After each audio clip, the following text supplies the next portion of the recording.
मी विनय भगवान दळवी मुक्काम पोस्ट गोडगे तालुका दोडामा येथील एक शेतकरी आहे।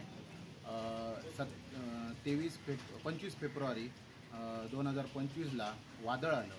त्या वादळामध्ये आमचे जे केळीची बागायती आहे ती भुईसपाट झालेली आहे। त्याच्यानंतर आमचे नुकसान भरपाईचे पंचनामे केले गेले, पण त्या पंचनाम्याचा अद्याप आम्हाला एकही रुपया अजूनपर्यंत खात्यावर जमा झाला नाही।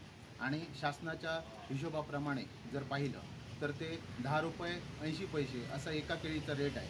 त्या रेटप्रमाणे ते लोक आम्हाला पैसे देणार असं म्हणून सांगितलं। त्यावेळी आम्ही पालकमंत्री माननीय श्री आमचे नितेशजी राणे साहेब यांची भेट घेतली। त्यानंतर मनीष दळवी साहेबांनी मध्यस्थी करून आम्हाला सांगितलं की आश्वासन दिलं की तुम्हाला जे नुकसान झालेलं आहे, ज्या शेतकऱ्यांचं नुकसान झालेलं आहे ते आम्ही योग्य त्या पद्धतीने देऊ।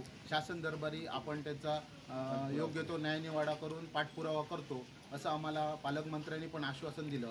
एकदा नव्हे तर आम्ही 3 वेळा पालकमंत्र्यांशी भेट घेतली।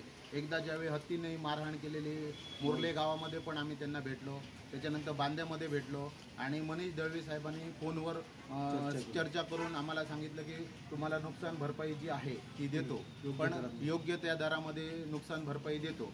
आम्ही त्यांच्याकडे अशी मागणी केली होती की वन्य प्राण्यांना नुकसान केल्यानंतर 240 रुपये प्रति झाड असं म्हणजे केळीचं मिळतं आम्हाला, तर त्या हिशोबाने तरी आम्हाला पैसे मिळावेत अशी आम्ही त्यांच्याकडे रिक्वेस्ट केली होती।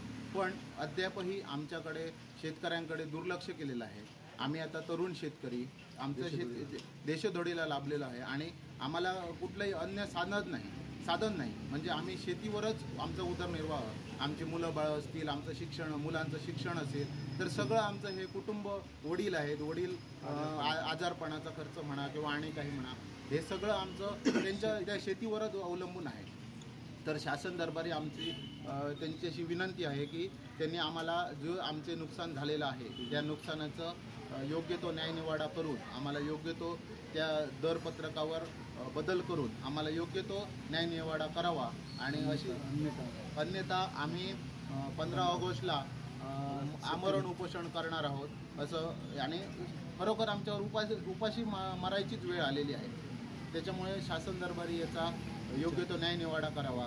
हेच नव्हे तर वन्य प्राण्यांपासून पण आम्हाला नुकसान होतं, त्याचे वेळोवेळी पंचनामे होत नाही। हत्ती म्हणा, गवेरेडे म्हणा, माकड म्हणा, सगळ्या बाजूने आमचा त्रास आहे। मग शेतकरी हा पूर्णपणे त्रासलेला आहे। त्या शेतकऱ्यावर सरकारने लक्ष द्यावा आणि नाहीतर कुठेतरी शेतकरी हा मरणाच्या डोहाळ्यातच जगतोय, मरणारच, याच्यात तीळ मात्र शंका नाही। तेव्हा शासन दरबारी त्यांनी योग्य तो निर्णय घ्यावा हीच योग्य ती नमस्कार। आमचे दिवसभरातले सर्व अपडेट्स, ताज्या घडामोडी आणि थेट लाईव्ह पाहण्यासाठी सबस्क्राइब करा, लाईक करा कोकणचं नंबर 1 महा चॅनल कोकण 7 लाईव्हचं